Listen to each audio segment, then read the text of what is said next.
Let's do Brahmanad. Om.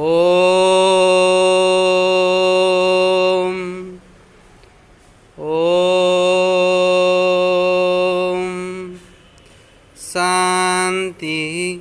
Santi. Santi. Swasta. Dear student, previous class I discussed about the introduction of group 15 element, occurrence of group 15 element, general trend in properties of group 15 element. Now I will discuss about the dinitrogen. At first I will discuss about the preparation of dinitrogen. First method of preparation is laboratory method. In laboratory method, ammonium chloride is subjected to react with the sodium nitrate to form nitrogen gas and water and sodium chloride.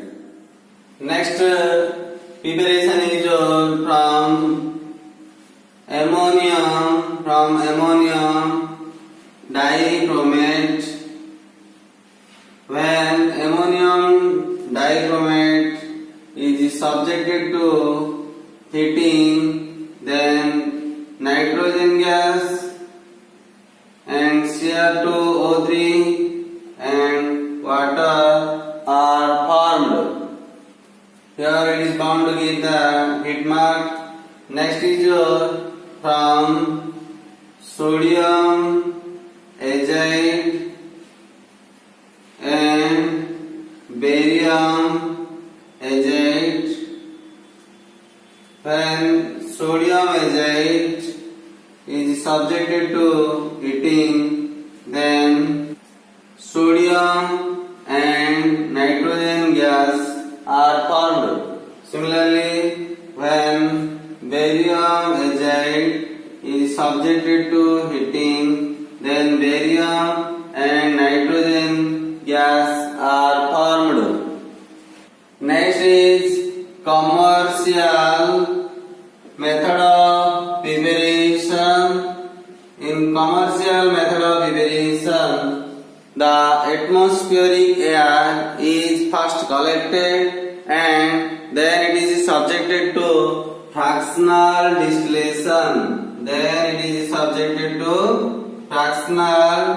distillation.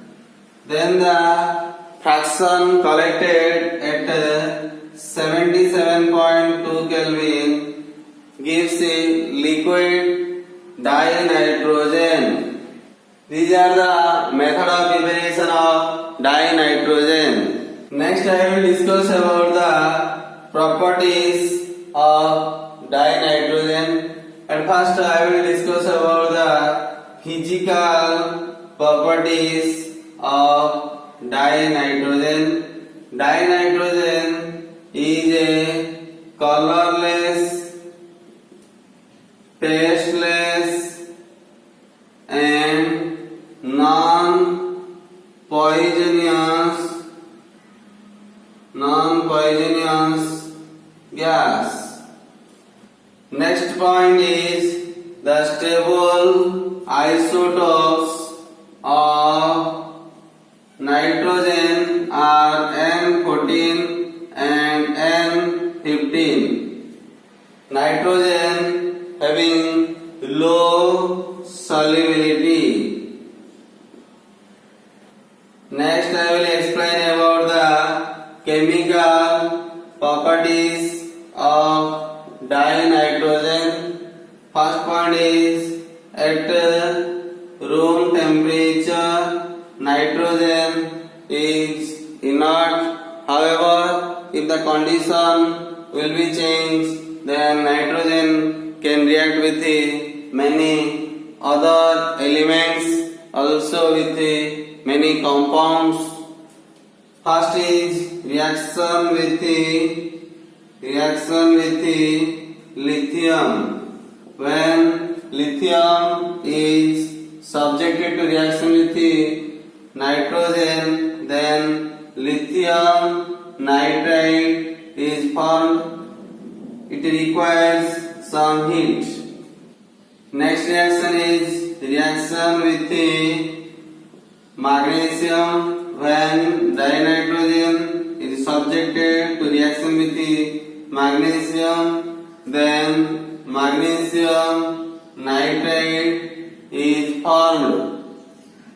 Next is reaction with hydrogen. When nitrogen subjected to reaction with hydrogen at 773 Kelvin under 200 atm pressure, then ammonia is formed.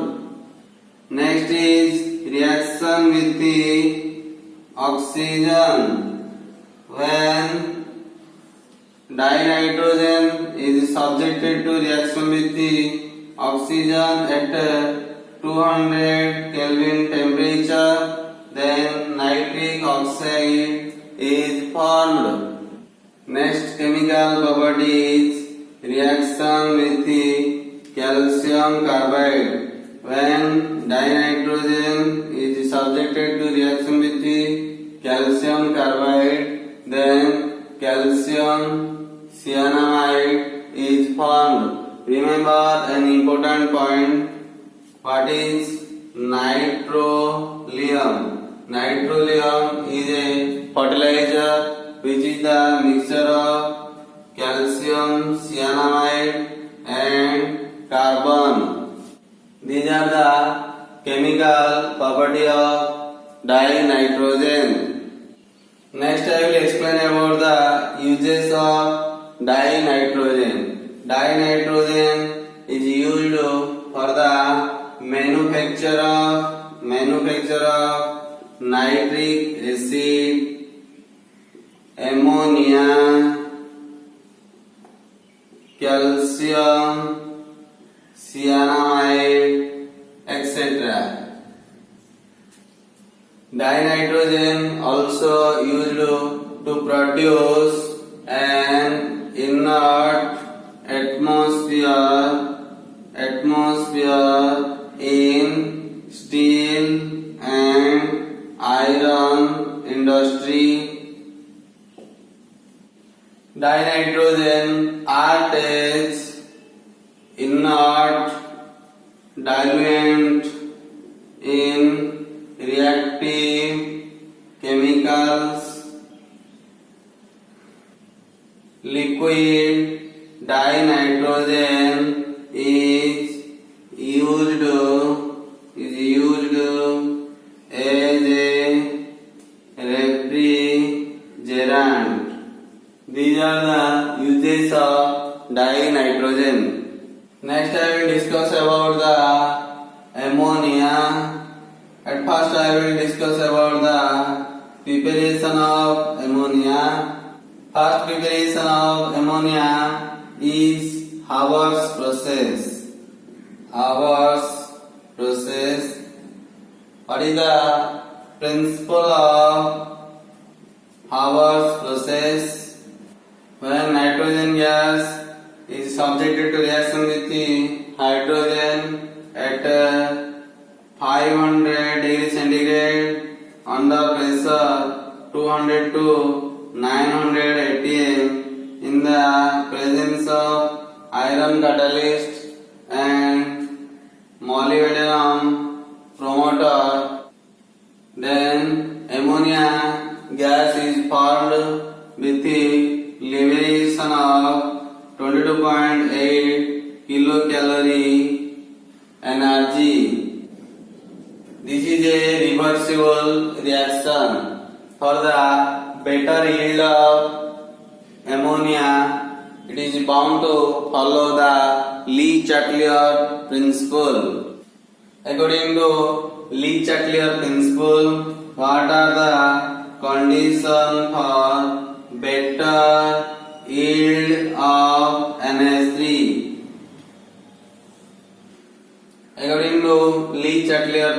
suitable. The conditions are low temperature, that is the optimum low temperature is your 500 degree centigrade. Second condition is high pressure, that is the optimum high pressure.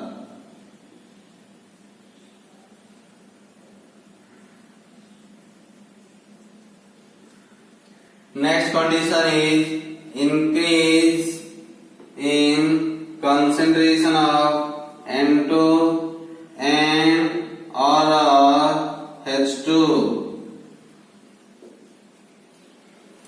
Next condition is used finely divided iron mixed with the molybdenum promoter. These are the conditions for better yield of NH3. This is the diagrammatical representation to explain the formation of NH3 by Haber's process.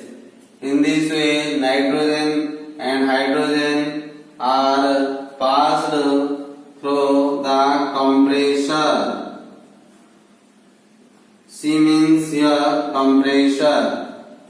Then under suitable condition of temperature and pressure, liquid ammonia is collected here. If any free nitrogen and hydrogen are present in the liquid ammonia, then these free nitrogen and hydrogen are again passed to the compressor in this way. Next I will explain about the laboratory method of preparation of ammonia. In laboratory method of preparation of ammonia, ammonia is prepared by heating ammonium chloride with the slag lime or quicklime. Here a mixture of ammonium chloride and quicklime or slag lime is taken and it is subjected to heating, then ammonia gas is liberated and it is collected here, then the impure NH3 gas is passed through the calcium oxide for purification. Then a pure ammonia gas is collected in this container by downward displacement of air. I can write the reaction like this: NH4Cl plus calcium hydroxide gives calcium chloride and NH3 and water are formed. This is your said to be slagged lime. I can also write a reaction: NH4Cl plus calcium oxide gives calcium chloride and NH3 and water are formed. This is your said to be quicklime. Since ammonia is lighter than air, so it is collected by downward displacement of air. Ammonia is highly soluble in water, so ammonia gas cannot be collected over water. Ammonia gas can be dried by calcium oxide because calcium oxide do not react with the ammonia. But remember, ammonia cannot be dried by concentrated H2SO4 and also it cannot be dried by calcium chloride and also it cannot be dried by P2O5 because these chemicals react with the ammonia. When ammonia come in contact with the H2SO4, then ammonium sulfate is formed. Like that, when ammonia come in contact with the calcium chloride, then it forms a compound like this.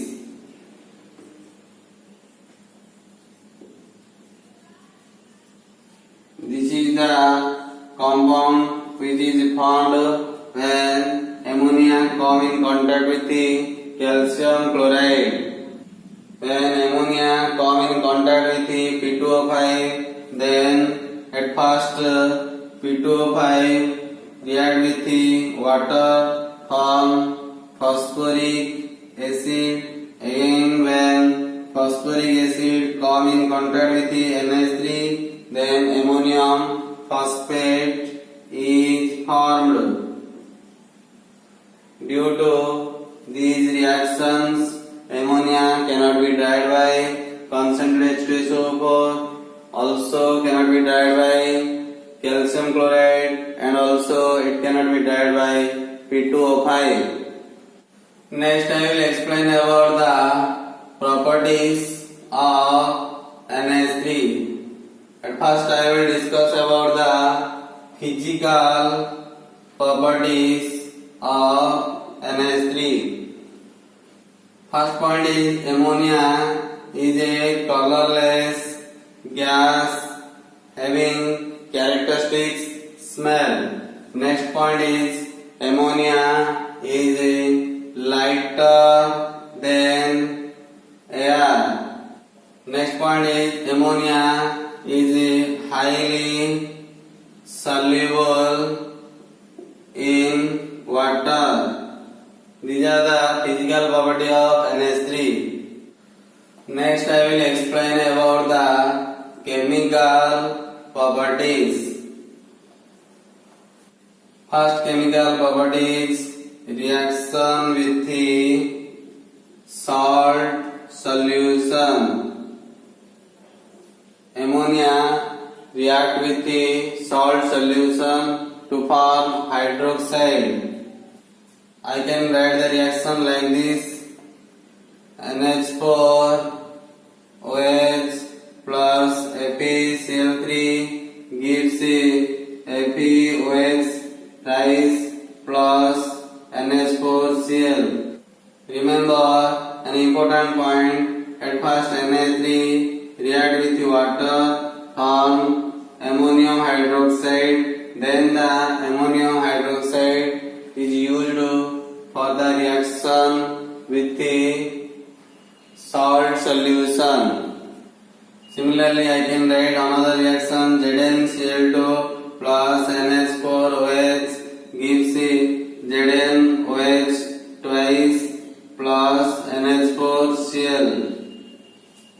Next, I will explain about the reaction of NH3 with the Nassler-S reagent. It is a very important reaction. This reaction is used in practical for the detection of NH4 plus ion. When ammonia reacts with the Nassler-S reagent, then a brown precipitate is formed. I can write the reaction like this: NH2 HgI4 plus NH3 gives NH4 I plus Ki plus NH2 HgI. This is called amino mercury iodide.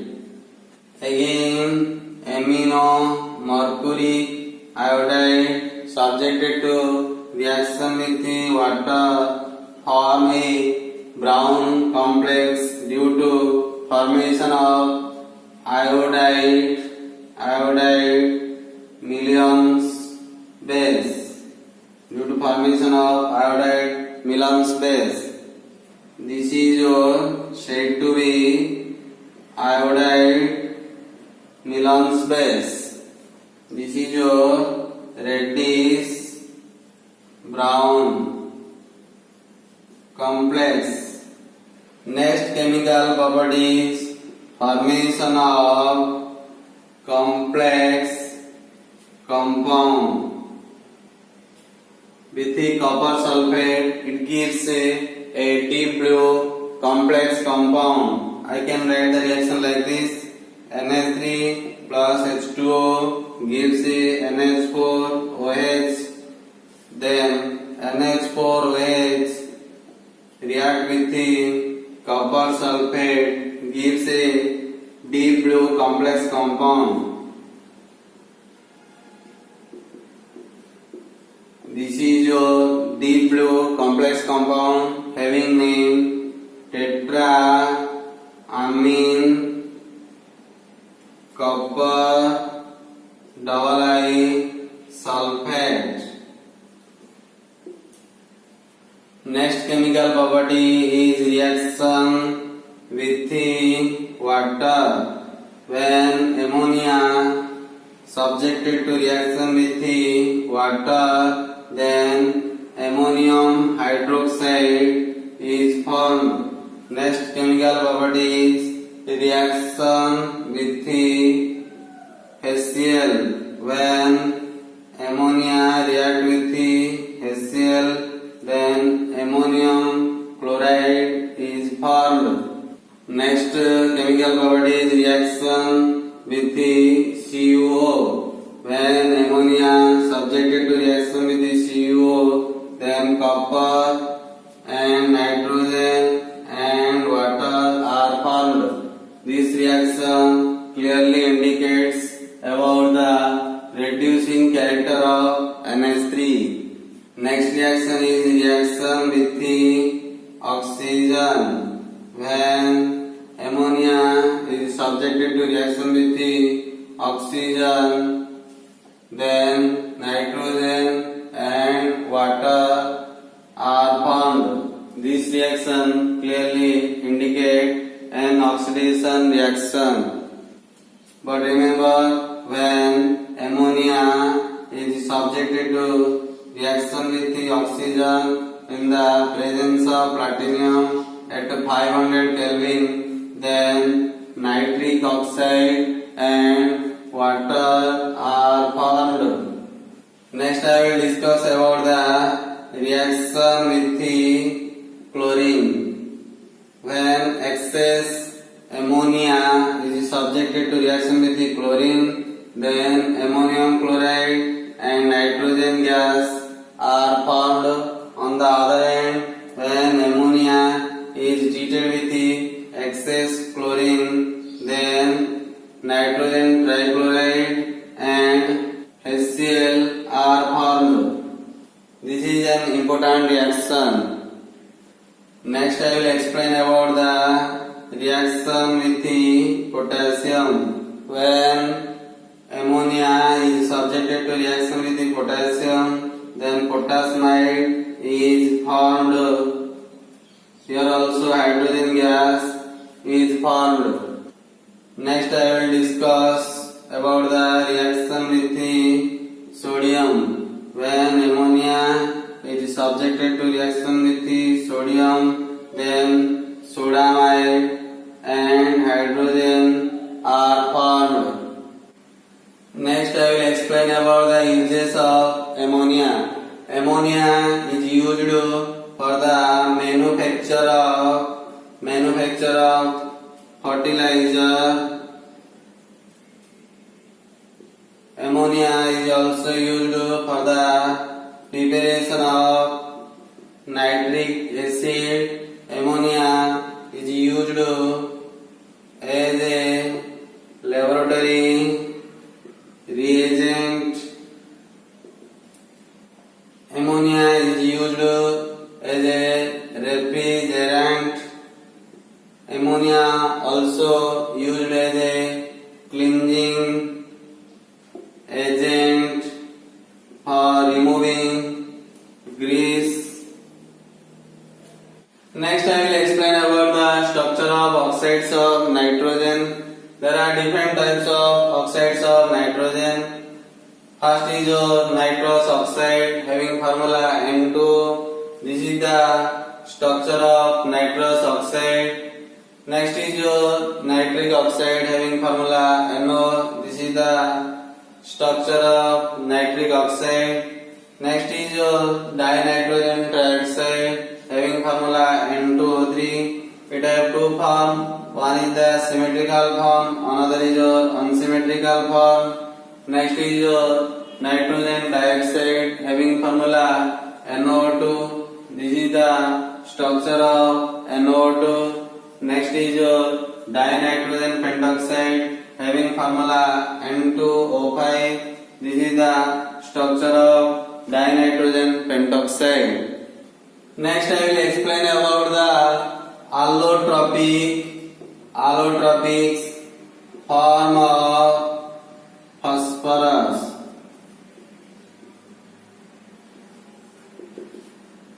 There are three allotropes of phosphorus. Number one is your white phosphorus. Number two is your red phosphorus. Number three is your black phosphorus. At first I will discuss about the white phosphorus. White phosphorus is a waxy solid having garlic odor. It is a translucent in nature. It is a poisonous in nature. It is a insoluble in water but highly soluble in CH2, alcohol, etc. White phosphorus is less stable and highly reactive. Therefore, white phosphorus when come in contact with the air, then it catches fire and gives a green glow. This phenomenon is called phosphorescence or chemiluminescence. When phosphorus come in contact with the oxygen, then it can form P4O10. Because of low ignition temperature of white phosphorus, always white phosphorus kept under water. When white phosphorus dissolve in boiling sodium hydroxide, then phosphine is formed. Here also sodium hypophosphite is also formed. This is the formula of sodium hypophosphite. The structure of white phosphorus is drawn like this. This is the structure of white phosphorus. Next I will explain about the red phosphorus. Red phosphorus is obtained by heating white phosphorus at 570 Kelvin in an inert atmosphere for several days. I can write the reaction like this.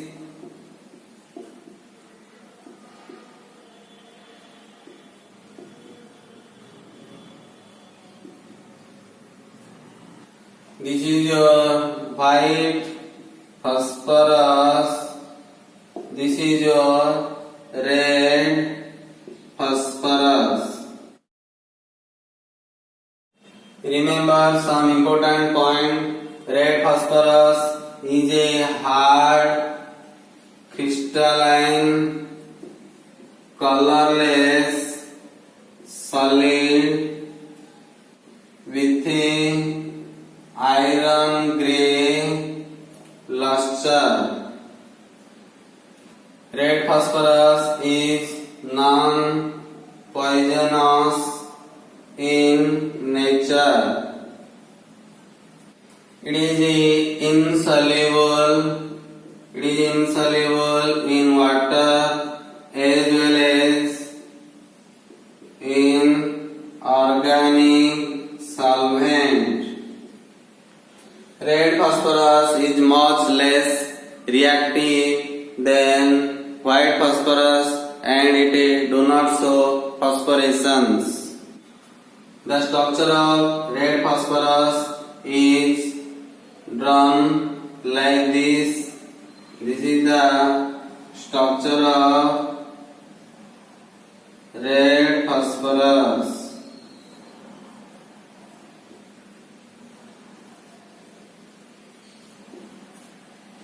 Next I will discuss about the black phosphorus. Black phosphorus is two types. One is your alpha black phosphorus. Another is your beta black phosphorus. At first I will discuss about the alpha black phosphorus. When red phosphorus is heated in a sealed tube at 803 Kelvin, then alpha black phosphorus is formed. I can write the reaction like this. Red phosphorus upon heating at 803 Kelvin in a sealed tube, then alpha black phosphorus is formed. Alpha black phosphorus can be sublimed. Alpha black phosphorus has opaque monoclinic or rhombohedral crystal.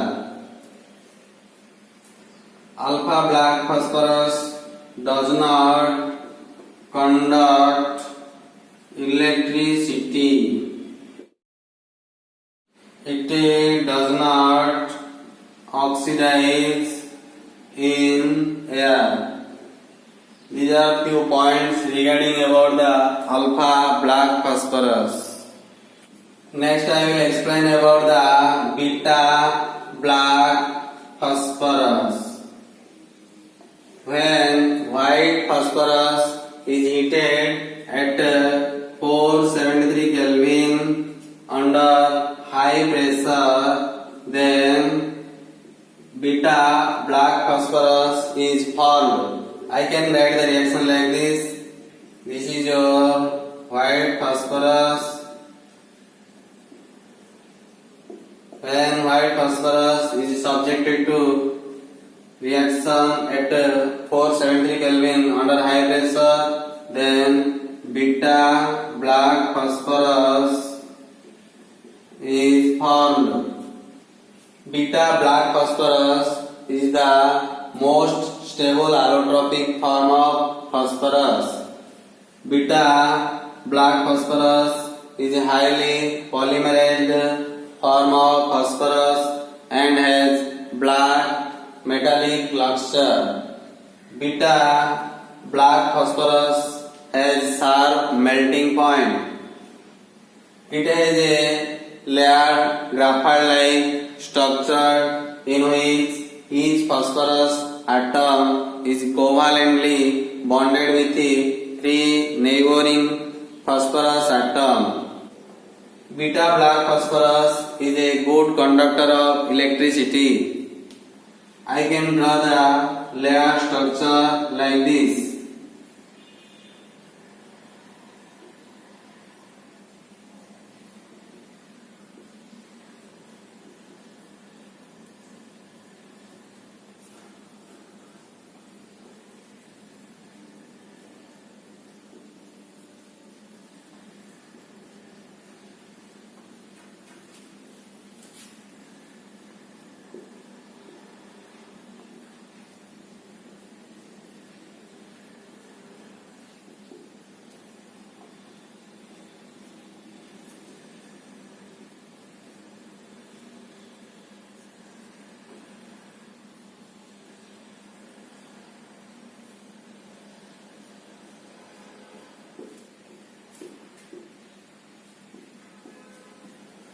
This is the layer structure in which each phosphorus atom covalently bonded with the 3 neighboring phosphorus atom.